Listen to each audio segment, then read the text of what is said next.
देश भर में तगड़ी बारिशों के बाद मानसून अब लौटने को है। सर्दियां आने वाली हैं। जाड़ों की दस्तक राजधानी दिल्ली के लोगों के दिलों में एक बार फिर से खौफ पैदा कर रही है। उन्हें डर सता रहा है कि वायु प्रदूषण और स्मॉग से दिल्ली की सर्दियां एक बार फिर से जहरीली न हो जाएं। हवाओं में घुला धुआं एक बार फिर से उनका दम न घुटने लगे। वैसे लोगों की ये चिंता गैर वाजिब भी नहीं है, क्योंकि दिल्ली एनसीआर में वायु प्रदूषण की समस्या वाकई बढ़ने वाली है। इसकी वजह है राजधानी दिल्ली के इर्द गिर्द फैले अरावली के जंगलों का खतरे में पड़ना। दरअसल पड़ोसी राज्य हरियाणा के एक फैसले ने इन जंगलों के भविष्य को खतरे में डाल दिया है। हरियाणा सरकार ने वनों की परिभाषा बदलते हुए इसके मानकों में बदलाव कर दिया है। मीडिया रिपोर्ट्स के मुताबिक हरियाणा में अब कोई भी ज़मीन तभी वन मानी जाएगी जब उसका दायरा कम से कम 5 हेक्टेयर का हो, या पहले से घोषित वन के साथ जुड़ा होने पर उसका एरिया कम से कम 2 हेक्टेयर का हो। साथ ही उसमें कम से कम 40% का कैनोपी कवर यानी वृक्षों की छतरी मौजूद होना भी ज़रूरी होगा।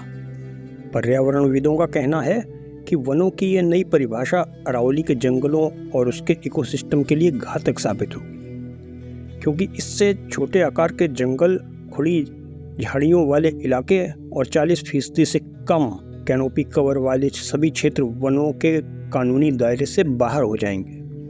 अनुमान है कि इससे करीब 14,000 एकड़ भूमि गैर वन क्षेत्र घोषित हो सकती है। ये हरियाली वाले वही इलाके हैं जो न केवल वायु प्रदूषण को सोखकर दिल्ली की हवाओं को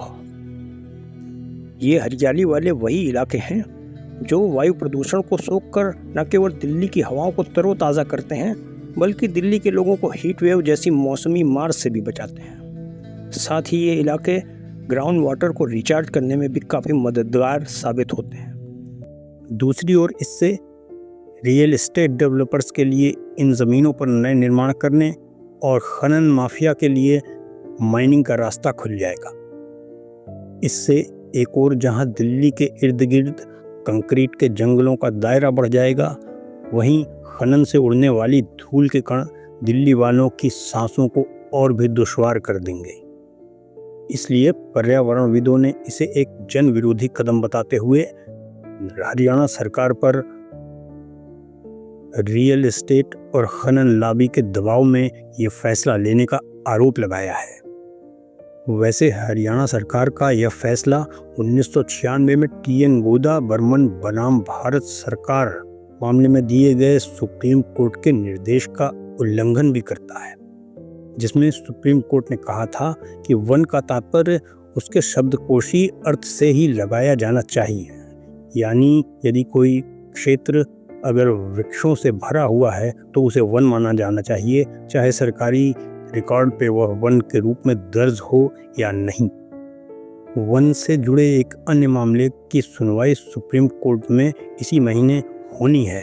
देखना है कि इस मामले में सुप्रीम कोर्ट अब क्या कहता है और हरियाणा सरकार का रवैया आगे क्या रहता है। क्या वह सुप्रीम कोर्ट के निर्देश के मुताबिक अपने वन की परिभाषा में बदलाव करके एक जन हितैषी कदम उठाएगी, या फिर जंगलों को लेकर कानूनी लड़ाई अभी और भी लंबी खींचेगी। अंत में आप सभी से अनुरोध है कि आपको हमारा यह न्यूज एनालिसिस पसंद आया हो तो इसे लाइक और शेयर कीजिए और कमेंट के जरिए अपने विचार हमें बताइए। साथ ही अगर आप हमारे चैनल पर पहली बार आए हैं या आपने अब तक चैनल को सब्सक्राइब नहीं किया है तो तुरंत सब्सक्राइब का बटन दबाकर ये जरूरी काम कर डालिए। बेल आइकन को दबाकर नोटिफिकेशन को भी ऑन कर लीजिए ताकि हमारे ऐसे ही दिलचस्प और जानकारी भरे वीडियोस की सूचना आपको तुरंत मिल सके।